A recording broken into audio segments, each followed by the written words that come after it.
Hello friends, welcome back to Asia's creations. ഇന്ന് ഞാൻ വന്നിരിക്കുന്നത് ചക്കപ്പഴം കൊണ്ടുള്ള ഉണ്ണിയപ്പത്തിൻ്റെ റെസിപ്പിയുമായിട്ടാണ്. ഇപ്പോൾ നമ്മുടെ നാട്ടിലൊക്കെ ചക്കപ്പഴം കൂടുതൽ കിട്ടുന്ന സമയമാണ്. അപ്പോൾ അതുകൊണ്ട് തന്നെ എല്ലാവർക്കും ട്രൈ ചെയ്ത് നോക്കാൻ പറ്റിയൊരു റെസിപ്പിയാണിത്.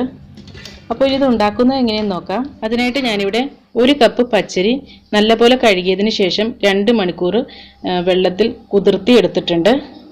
ഇനി 2 മണിക്കൂറൊന്നും കുതിർക്കാൻ സമയമില്ലെങ്കിൽ കുറച്ച് ചൂടുവെള്ളത്തിൽ 1 മണിക്കൂർ ഇട്ട് വെച്ചാലും മതി.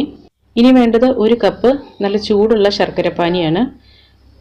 1 കപ്പ് ശർക്കരയ്ക്ക് 1/2 കപ്പ് വെള്ളം ചേർത്തിട്ടാണ് ശർക്കരപ്പാനി ഉണ്ടാക്കിയെടുക്കുന്നത്.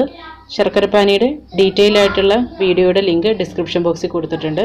അപ്പോൾ ഇനി കുതിർത്തിയെടുത്ത അരി ഒരു മിക്സിയുടെ ജാറിലേക്ക് ഇട്ട് കൊടുക്കാം. ആ കുതിർത്തി വയ്ക്കാൻ ഉപയോഗിച്ച വെള്ളമൊന്നും ഇതിനകത്തേക്ക് ചേർക്കരുത്. പറ്റുമെങ്കിൽ ഒന്ന് ഡ്രൈൻ ചെയ്തിട്ട് ചേർക്കുകയാണെങ്കിൽ അത്രയും നല്ലതായിരിക്കും. ഇനി ഇതിലേക്ക് ശർക്കരപ്പാനി ഒഴിച്ചു കൊടുക്കാം. നല്ല ചൂടുള്ള ശർക്കരപ്പാനിയാണ്. ഇതൊന്ന് അരിച്ചിട്ട് വേണം ഇതിനകത്തേക്ക് ചേർക്കാനായിട്ട്. ഈ ശർക്കരയിലുള്ള അഴുക്കൊക്കെ ഉണ്ടാവും. ഇനി ഇത് നന്നായിട്ട് അരച്ചെടുക്കാം. ഈ ചെറിയ റവയുടെ തരികൾ പോലെ വേണം അരച്ചെടുക്കാനായിട്ട്. നമ്മുടെ ഇഡ്ഡലി മാവിൻ്റെയൊക്കെ പരുവത്തിൽ വേണം അരച്ചെടുക്കാനായിട്ട്. ഈ ജാറിൽ ചക്കപ്പഴത്തിൻ്റെ പൾപ്പ് കൂടി ഇട്ടിട്ട് അടിച്ചെടുക്കാനുള്ള സ്പേസ് ഇല്ലാത്തതുകൊണ്ട് ഇതിൽ നിന്നും കുറച്ചൊരു ബൗളിലിട്ട് മാറ്റാം. ചക്കപ്പഴം കുറച്ചൊരു മിക്സിയിലിട്ട് അടിച്ചെടുത്തതാണ് ചക്കപ്പഴത്തിൻ്റെ പൾപ്പ്. അപ്പോൾ അത് 1 കപ്പ് ചക്കപ്പഴത്തിൻ്റെ പൾപ്പാണ് ഇതിനകത്തേക്ക് ചേർത്തിരിക്കുന്നത്.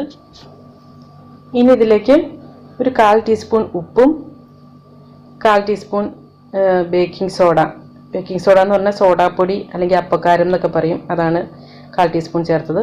ഇനി ഇതിലേക്ക് 1/2 ടീസ്പൂൺ ഏലക്കാപ്പൊടി, 1/4 ടീസ്പൂൺ ജീരകം പൊടിച്ചതും കൂടി ചേർത്തിട്ട് നന്നായിട്ടൊന്ന് അരച്ചെടുക്കാം.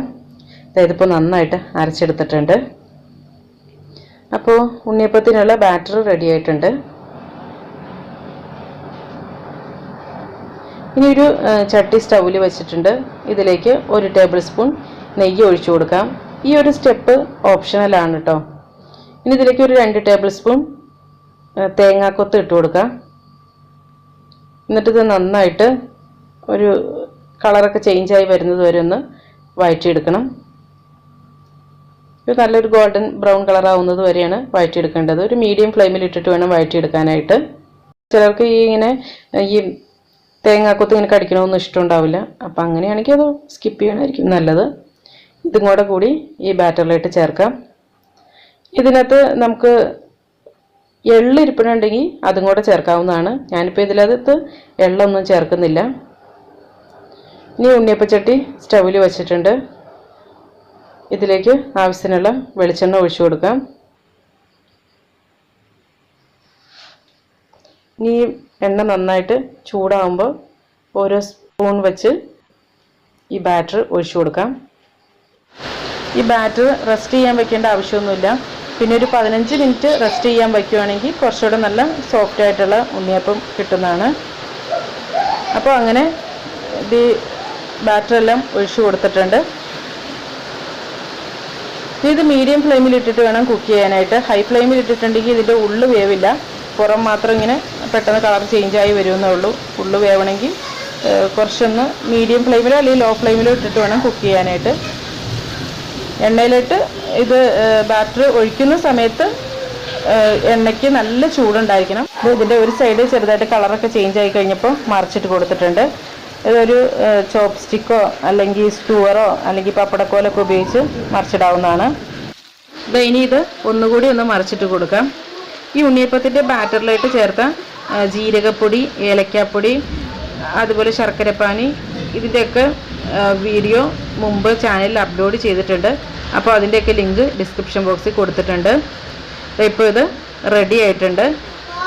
ഇനി നമുക്കിതൊരു സ്ട്രെയിനറിലായിട്ട് മാറ്റാം. അങ്ങനെ നല്ല ടേസ്റ്റി ആയിട്ടുള്ള ചക്കപ്പഴം കൊണ്ടുള്ള ഉണ്ണിയപ്പം റെഡി ആയിട്ടുണ്ട്. അപ്പോൾ എല്ലാവരും ഇതൊന്ന് ട്രൈ ചെയ്ത് നോക്കുക.